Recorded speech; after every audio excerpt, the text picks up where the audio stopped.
ಏನ್ ಮಾಡ್ತಿದ್ರಿ? ಇದು ಭಾರತ, ಇದು ಭಾರತ. ಇಲ್ಲಿ ಕಾನೂನಿದೆ, ಇಲ್ಲಿ ಕಾನೂನಿದೆ.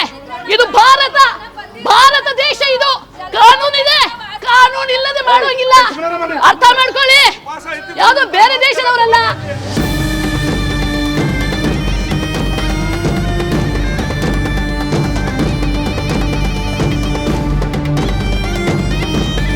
ಬಂದ್ರು ಪೊಲೀಸ್.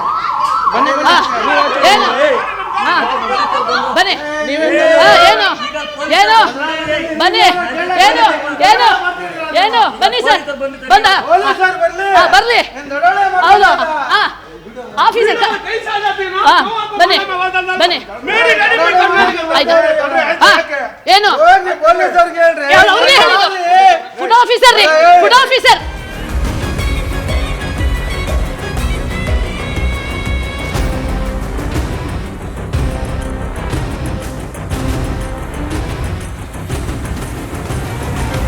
ಒಂದು ಸಣ್ಣ ಕಿಡಿ ಇಡೀ ಊರನ್ನೂರೇ ಬ್ಲಾಸ್ಟ್ ಮಾಡುವಂತ ಪ್ರಮೇಯ ನಡೆಯುತ್ತೆ.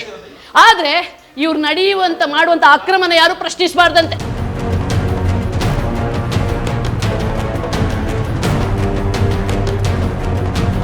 ಪೊಲೀಸರು ಬರೋವರಿಗೆ, ಮಹಾಜರ ಆಗೋವರಿಗೆ ಒಂದು ಕಡ್ಡಿ ಆಚೀಚೆ ಆಗೋಗಿಲ್ಲ. ಸುಮ್ಮನೆ ನಾಟಕ ಆಡಿದ್ರೆ ಅಷ್ಟೇ. ನಿಮ್ ನಾಟಕಗಳನ್ನ ನೋಡಿದ್ವಿ.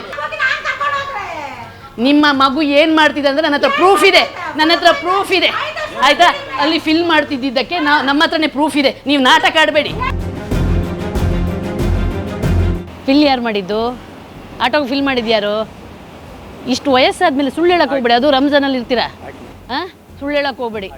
ದೊಡ್ಡವನಿ ಮೆಚ್ಚಲ್ಲ. ಆಯ್ತಾ? ನೀವೇ ಫಿಲ್ ಮಾಡ್ತಿರೋದಲ್ವಾ? ಮತ್ತೆ ಸುಳ್ಳಿನಕ್ಕೆ ಹೇಳ್ತೀರಾ?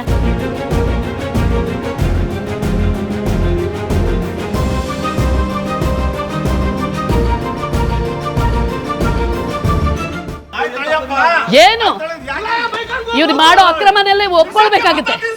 ಮಾಡೋದು ಹಲ್ಕ ಕೆಲಸ, ಮತ್ತೆ ಮಾತಾಡೋದು ದೊಡ್ಡ ದೊಡ್ಡದು ಎಲ್ಲ ಬ್ಲಾಸ್ಟ್ ಆಗ್ಬಿಟ್ರೆ ಊರೇ ಬ್ಲಾಸ್ಟ್ ಆಗ್ಬಿಡುತ್ತೆ.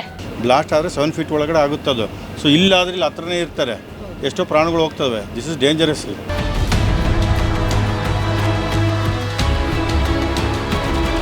ಅದು ಸ್ಫೋಟಗೊಳ್ಳೋ ಚಾನ್ಸಸ್ ಜಾಸ್ತಿ ಇರುತ್ತೆ. ಎಲ್ರಿಗೂ ಅಪಾಯನೇ. ಹಂಗಾಗಿ ಅವರು ಅಧಿಕೃತವಾಗಿರುವಂಥ ಗ್ಯಾಸ್ ಬಂಕರ್ಗಳಲ್ಲೇ ರೀಫಿಲಿಂಗ್ ಮಾಡಿಸ್ಕೋಬೇಕು ಅಂತ ನಾವು ಹೇಳ್ತೀವಿ.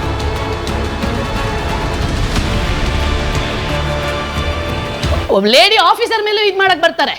ಈ ನೆಲದ ಕಾನೂನು, ಈ ಸಂವಿಧಾನಕ್ಕೆ ಗೌರವ ಇಲ್ಲದವರು ಹೆಣ್ಮಕ್ಳ ಮೇಲೆ ಕೈ ಹಾಕಕ್ ಬರ್ತಾರೆ.